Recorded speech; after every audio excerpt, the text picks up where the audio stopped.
Every family's worst nightmare is how the pastor describes the ordeal Catie Miller's family is going through. Hundreds of mourners gathered to say goodbye to the young murdered mother at her memorial service today. Here is CTV's JAYSON BAXTER. The parking lot at Bedford Baptist Church started filling up more than an hour before the service for Catie Miller began. Her family arrived just after 1 o'clock in a small procession of black vehicles. Miller's father, John, painted a picture of a happy, trusting person. She never passed judgment on anyone and always saw the best in whoever she met.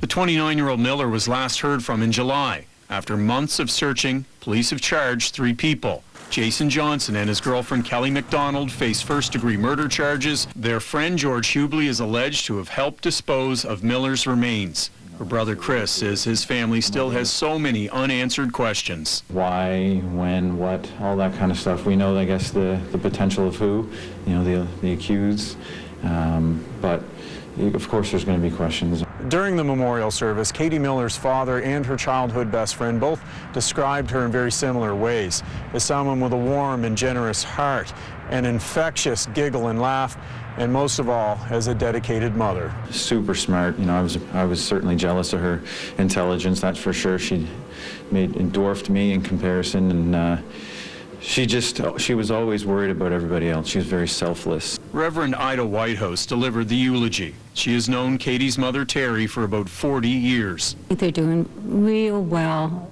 What a horrible situation they have to deal with. Whitehouse says she is not surprised by the way this story has touched so many people. Our worst nightmare is certainly a child that dies, and then when a person is murdered, it just has a whole other layer of I think, fear. Chris Miller says his sister's death has left a gaping hole in his heart, but he was moved by the service. It was beautiful. This case remains very much active. You may remember that Halifax police confirmed that they found human remains at one of 4 sites they were searching earlier this week. Well, we just got off the phone with a member of Halifax Regional Police. They still can't confirm if those remains belong to Catie Miller. Amanda? All right, thank you for this, Jay. You're welcome. CTV's JAYSON BAXTER live in Halifax tonight.